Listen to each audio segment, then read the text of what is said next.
That's right, a new Saw movie is coming out, just in time for Halloween 2023. This will come as a bit of welcome news for fans of the franchise, as Spiral failed to show that the series can, or even should, exist beyond its own stomping grounds. Because at the end of the day,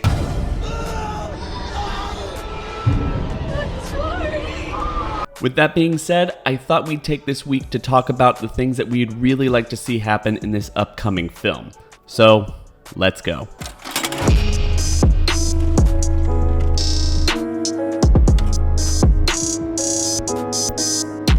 The return of Charlie Clouser. I'm going to put this one first because it's something that we technically already know is happening. From what has been reported, it seems like we're going to be focusing on a theme closer to what we heard in the first and second films of this franchise, which makes sense given some of the as of yet unconfirmed rumors that we're going to be talking about later on in this video. The return of the series' hectic, fast-paced editing style.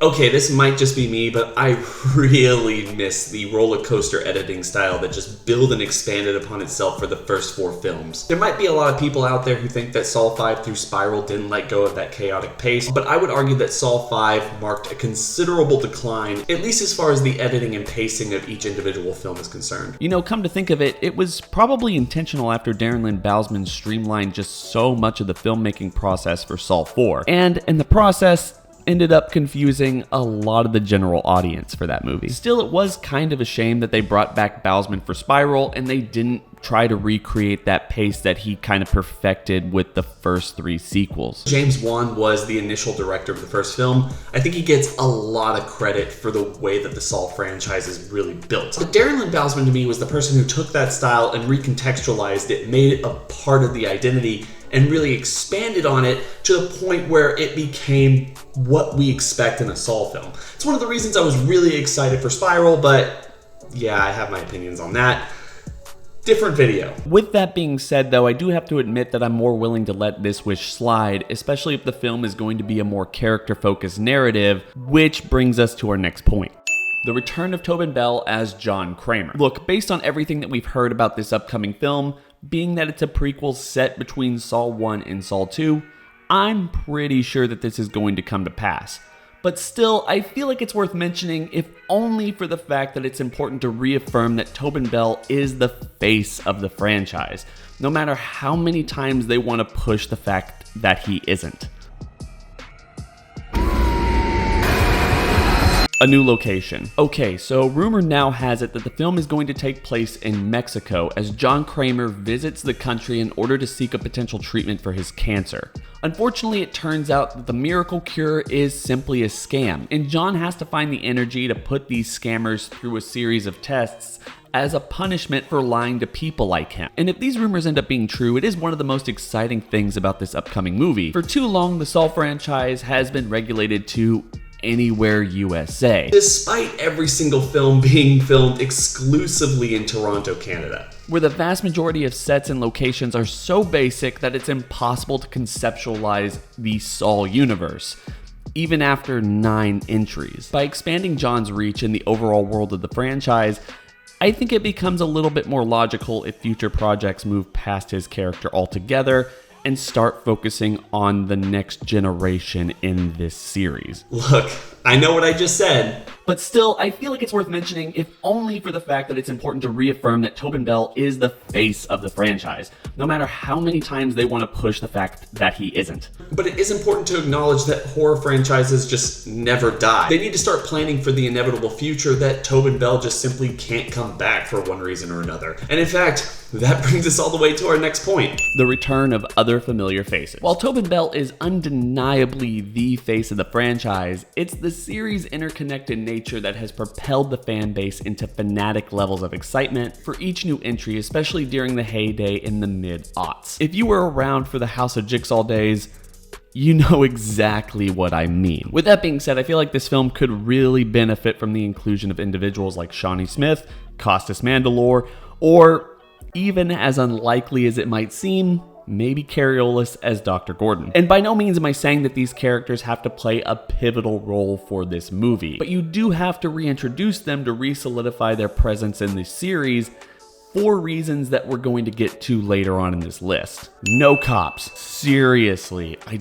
don't think this entry requires that much more explanation. This franchise has been a soft cop procedural since arguably Saw 2. And frankly, I find it a bit insulting to hear the creative team of Spiral try to suggest that the series was breaking new ground with a straight detective film. Let's not split hairs here. Jigsaw and all of his disciples and apprentices might not have gone after cops exclusively, but they went after them enough that the general public might have seen it that way within the reality of that universe. No twist.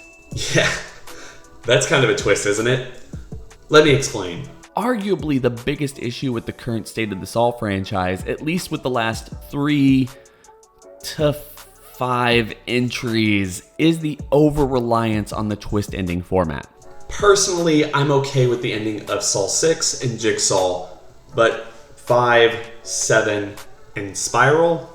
Yeah, not so much. It has always seemed strange to me that the twist format is one of the most pervasive aspects of the Saw series, as it isn't necessarily the main reason the general or even hardcore fan base have gravitated to these films in the first place. If you ask me, the general audience or the public at large's perception of the franchise is that it's nothing more than just torture porn for a select few group of people who are into that stuff. For the hardcore fan base, at least the people that I speak to on a fairly consistent basis, the series is more of a giant soap opera of constantly moving parts and motivation from a mind-boggling consistent cast of characters over the course of 9, 8, at least 7 films. Overall, I don't think the twists are that big of a deal when it comes to the individual stories. Sure, there's a fair amount of people who are expecting a giant plot twist at the end of each movie that kind of recontextualizes everything about that film or maybe even the series as a whole, but I don't think it's needed, especially with how far this series has come. Of course, I say all of this knowing exactly how the general audience and hardcore fan base reacted to Saw 5's bare minimum twist, and I guess I can see why the series is kind of stuck in this rut of having to have twists every single time.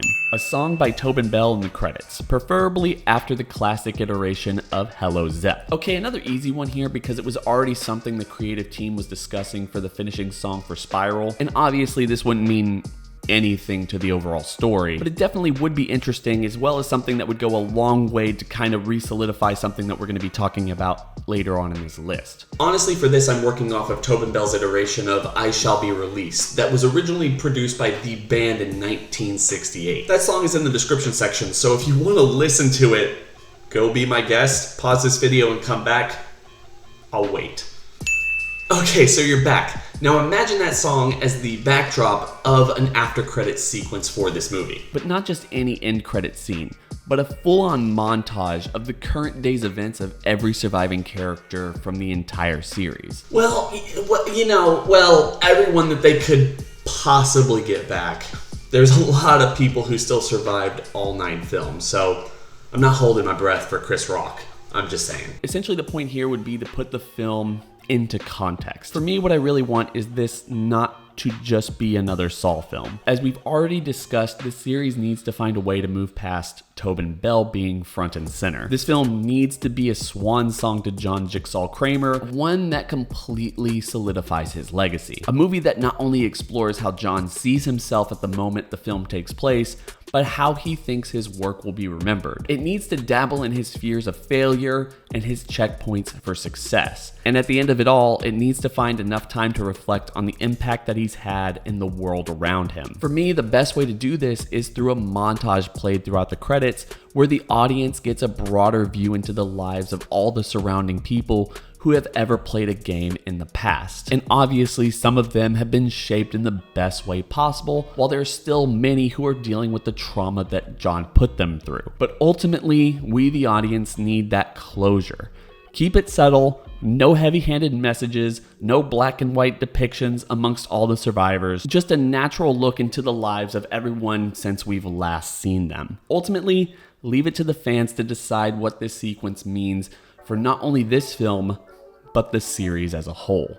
Except when it comes to one specific moment. At the end of this montage, you move towards a jail cell, as you slowly reveal Casus Mandalore's Mark Hoffman. Seriously, I've been trying to dance around this idea that the series can't continue with John Kramer for various reasons, but if rumors are to be believed, the producers are going to need a serious direction after this film's release. And honestly, I can't think of anything better than to just continue where Saw 3D left off. Show that Hoffman's alive, as well as a lot of other people that we've known throughout the franchise, and tell that story. How did Hoffman get caught? Is he going to get out ever? Does he have any connection to Logan, Dr. Gordon, William, or anybody else that we've met in this new movie or any future movies to come? And if he doesn't know them, how is he going to react to other Jigsaw copycats or even apprentices? For me, that's interesting. Maybe none of this is going to happen. Just some thoughts about what I would really love to see within this movie. Maybe you agree, maybe you don't. Either way, that's just my take.